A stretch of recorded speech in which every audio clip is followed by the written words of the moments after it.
का लेखा, किस्मत का लेखा। दान बिंदु बलि राजा, जैसा राजा बलि ने संकल्प करके दान दिया, ऐसा दानवीर हर ब्राह्मण आपको बनाना चाहता है। जब भी कोई पूजा आरंभ होती है तो सबसे पहले संकल्प किया जाता है, और संकल्प में राजा बलि का नाम आज भी लिया जाता है। राजा बलि जिन्होंने तीनों लोकों को जीत लिया था, सब घर से बेघर हो गए थे, तब विष्णु भगवान ने वामन अवतार लिया और उनसे 3 पग जमीन मांगी थी।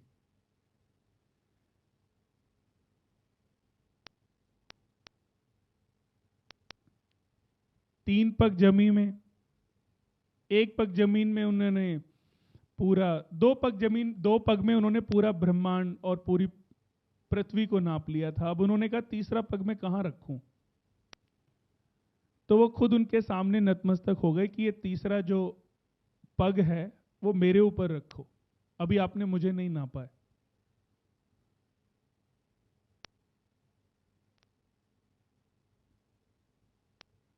इतना बड़ा दान आज तक किसी ने किसी को नहीं दिया। तीनों लोकों को विष्णु भगवान को दान कर दिया था। राजा बलि प्रहलाद के पुत्र हैं। प्रहलाद का नाम सुना होगा।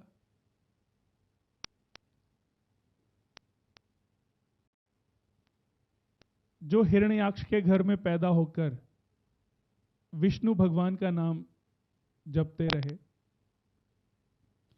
तो ऐसा ही संकल्प आज हमने करना है, पर वो संकल्प करना किस लिए है? सबसे बड़ी वजह है हमारी तरक्की के पीछे हमारे प्रारब्ध, हमारे कर्म ही हमारे पुण्य बनते हैं, और यही पुण्य प्रारब्ध बनकर के हमें पग पग प्राप्त होते हैं। बहुत से लोग कहते हैं कि मेरा लक बहुत अच्छा चल रहा है, बहुत से लोग कह रहे हैं मेरा लक बिल्कुल मुझे सपोर्ट नहीं करता, बहुत से लोग कहते हैं कि मैं बहुत कम मेहनत करता हूं, मैं बहुत तरक्की करता हूं। लेकिन बहुत लोग ऐसे भी हैं दोस्तों कि कहते हैं कि मैं दिन रात मेहनत करता हूं लेकिन मुझे उसका कोई फल नहीं मिलता। मिलने के पीछे भी कारण है और ना मिलने के पीछे भी कारण है, और कारण है हमारे प्रारब्ध। हमने क्या बोया है और क्या पाने के लिए हम जन्मे हैं। बहुत लोग हैं जिनको शायद इस जन्म में पता ही नहीं चल पाएगा कि उनके जन्म के पीछे ईश्वर का उद्देश्य क्या था। हर मनुष्य के पीछे ईश्वर का कोई ना कोई उद्देश्य होता है। उस उद्देश्य में मनुष्य कितना अपने आप को पूर्ण कर पाता है, यह उसके कर्मों पर निर्भर करता है, उसके डिसीजन पर निर्भर करता है। किसी भी मनुष्य के चुनाव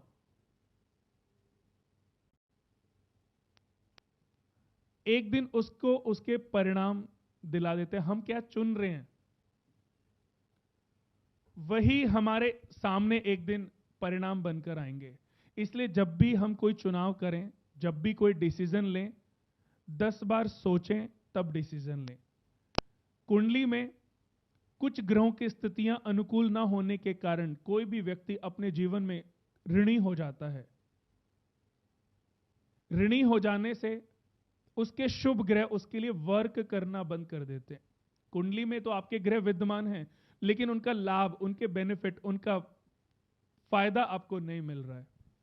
उसी फायदे को प्राप्त करने के लिए, उन्हीं फायदों को प्राप्त करने के लिए हम अपने शरीर को पूर्व जन्म के ऋणों से मुक्त कराते हैं। लेकिन मुक्त कब कराएंगे ये आप और मैं डिसाइड नहीं कर सकते।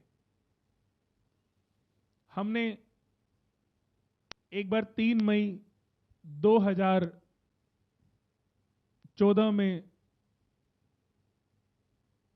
एक बहुत बड़ा समागम किया था जिसमें 2-3 हजार लोग आए थे।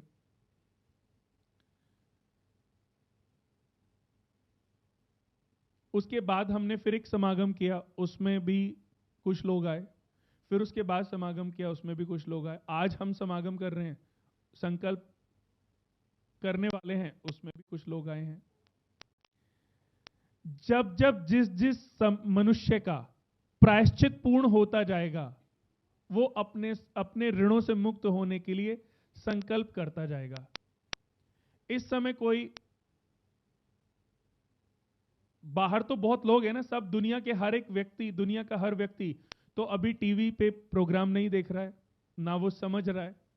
कुछ लोगों को कभी प्रोग्राम देखने को भी नहीं मिलेगा, कुछ लोगों को कभी समझ भी नहीं आएगा कि एक्चुअल मेरी कुंडली में प्रॉब्लम क्या थी, मैंने क्यों पूरा जीवन रिक्शा चला करके अपना जीवन बिता दिया, क्यों मैंने अपना पूरा जीवन तांगा चला चला के अपना निकाल दिया, मैंने बस कंडक्टरी में ही पूरा जीवन निकाल दिया, किसी ने बस ड्राइवरी में, किसी ने मजदूर बनके, किसी ने नौकरी करके, किसी ने बिजनेस में स्ट्रगल करके पूरा जीवन निकाल दिया। लेकिन उनको पता ही नहीं चला कि उनके जीवन में जो इतना बड़ा स्ट्रगल उन्होंने देखा है, उसकी मेन वजह क्या थी। वजह कब पता चलेगी? जब उनका प्रायश्चित पूर्ण होगा। आप बदले